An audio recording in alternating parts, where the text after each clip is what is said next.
Good evening. Today we're going to be talking about William Shakespeare's Measure for Measure. This is an oral book report. To begin with, I'll tell you what we're going to be discussing today.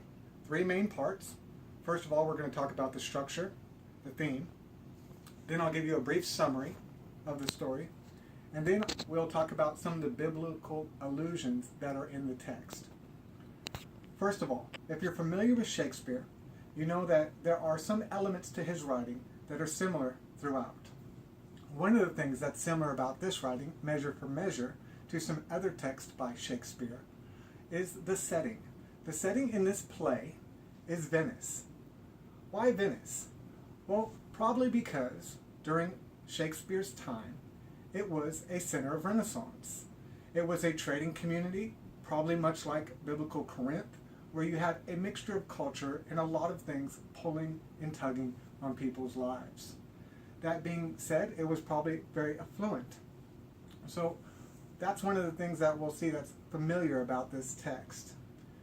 Another thing that you'll notice about this text, it is a play. Like all plays, there's something that is conspicuously missing. All right? That would be narration. The play is purely dialogue. Because this is conspicuously missing, you'll notice that there's something conspicuously missing from this presentation, and that is any visual aids. So I want you to feel comfortable just listening to the audio here. One of the things that you find when you read Shakespeare's plays is with the absence of narration, much of the settings and internal monologue you have to deduce from the dialogue.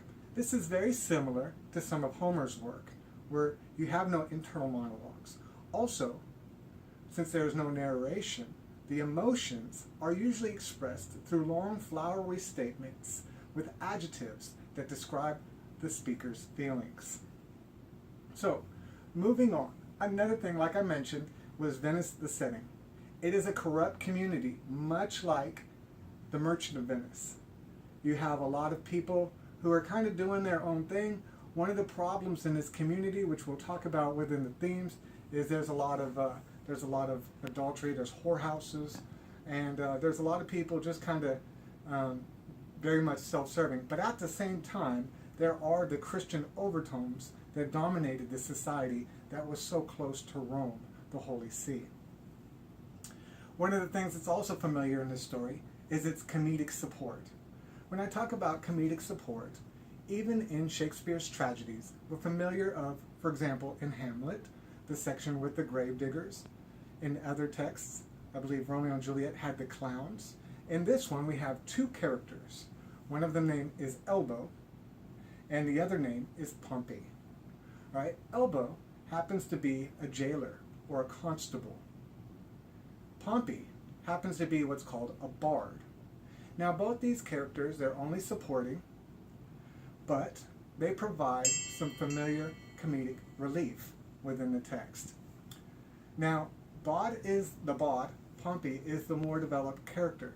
Ironically enough, he is brought into, for some subtext within the storyline, he becomes an assistant in the prison to the headsman, the person who executes those people who commit crimes. And that's a little bit of foreshadowing, because Measure for Measure is a story about justice. Next, something that you might recognize as familiar within the Shakespeare text is the use of disguises. One of our main characters, who you're not even aware of at first is a main character, goes in disguise and repeatedly makes himself known from scene to scene. This is the Duke. Now, let's go on to the summary. So the theme of this story is about justice. Interestingly enough, it is also about mercy. This balance between law and gospel is something that pervades the theme of this story. And it's something that really points out, as societies develop, we negotiate this idea between what is the law and what is just, and how they do not always correspond, and how they're not always applied equally, which is very important. So let me talk about some of the characters real quick, because I believe this is important that you know a little bit about the characters who are our focus. As I mentioned, we have our comedic people. They're not really a focus of the story. We do have the Duke, who goes in disguise as a friar. Our main antecedent in this story is our main antagonist in the story is a gentleman by the name of Angelo, who, in the stead of the Duke, in his absence, metes out justice upon the community. He feels that the community is slipping, that they've gotten a little too loose with their morals, and he wants to make an example out of somebody. He chooses a member of the bourgeois, a gentleman by the name of Claudio. Claudio plays a very minor role in the story. However, his sister plays a large role. There is another gentleman who I think is very ironic. His name is Escalaus, which I believe is a Germanization, I guess, of the name Aeschylus, which, if you're a literary person, you may be familiar, is the name of a Greek writer of the text, the Oresteia. And in the final book of the trilogy, The Furies, you'll find out that the text really focuses on this idea that's given down to man by the gods, which is the idea of jurisprudence, which really is a matter of judgment. It's how do you apply the law justly. And I think that's very important that his character is named this and that he's a part of the story, in spite of the fact that he doesn't play more than a supporting role. So the sister of Claudio, Isabel, very pious woman, fixing to enter into a covenant, finds out that Claudio has been sentenced to death for sleeping with a woman who he was betrothed, who he could not, they couldn't afford to get married yet. So Angelo, hearing about that she's become pregnant and that he has committed basically adultery, slept with an unmarried woman, decides to have him put to death. He's asked by Aeschylus why he's doing such a thing, and Aeschylus points out the fact that there's many people who are doing this, and he comes from a pretty good family. He's probably not a very bad person, and he said, if I punish somebody in the bourgeois community, it'll have a much bigger impact. Now I paraphrase that. That's not exactly what he says. So, moving on, Isabel comes to her brother's aid, and she goes to speak with Angelo on the kiting of Lucio, another supporting character, and appeals towards Angelo's mercy, which he has none. One of the things she's kited on to continue to petition him, and she uses, some would say, some mixed language, her feminine wiles, to kind of draw him into a snare, which he walks into very hypocritically. Bear with me just a moment. I'm going to do some reading for you. This comes from the text. This is Angelo and Aeschylus speaking. He says, "Aye, but yet let us be keen, and rather cut a little, then fall and bruise to death." Let's cut a little, then fall and bruise to death. "Alas, this gentleman, whom I would save, had a most noble father. Let but your honor know, whom I believe to be most straight in virtue, that in the working of your own affections had time cohered with place with wishing, or that the resolute acting of your blood could have attained the effect of your own purpose," that is, the purpose of enforcing the law, "whether you had not some time in your life erred in this point, which now you censure him, and pulled the law upon you."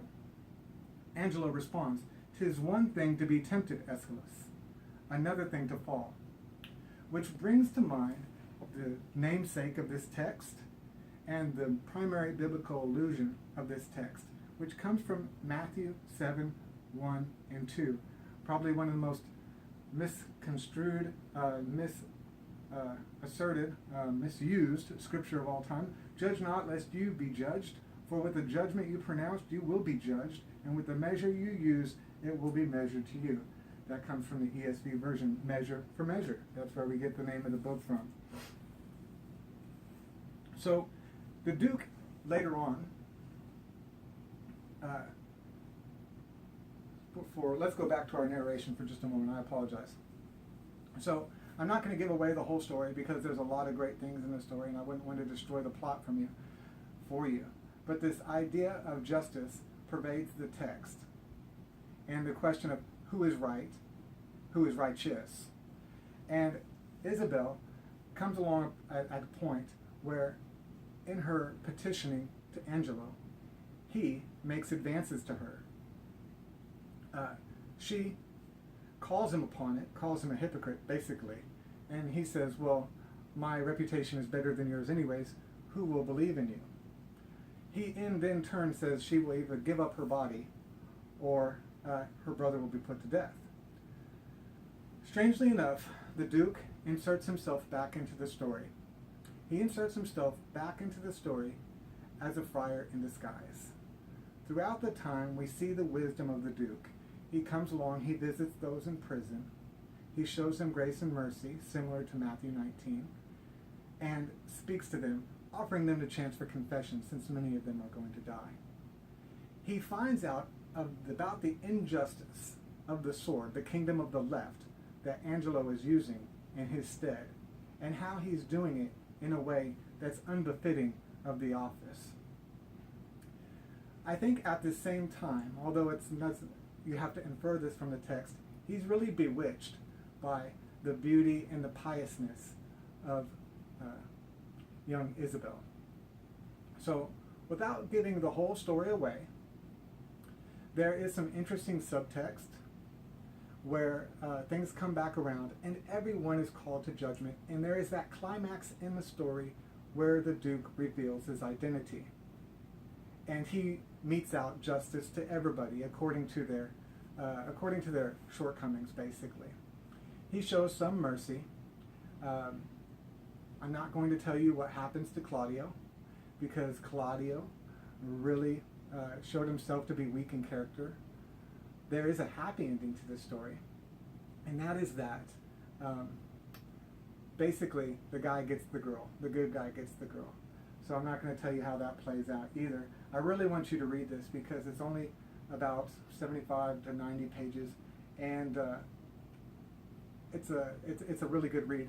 I'm actually pretty well versed in Shakespeare, and this has been one of my favorites so far. So let's go back to our biblical allusions. As I mentioned, the main biblical allusion is the underlying theme of this text, and that comes from Matthew, the book of Matthew, 7, verse 1. Judge not, lest ye be judged. There's an interesting text where the Duke kind of breaks it all down in the end, during his judgment, kind of a little monologue, which I want to read to you. The very mercy of the law cries out, most audible, even from his proper tongue. And Angelo for Claudio, death for death. Haste still pays haste, and leisure answers leisure. Like doth quit like, and measure still for measure.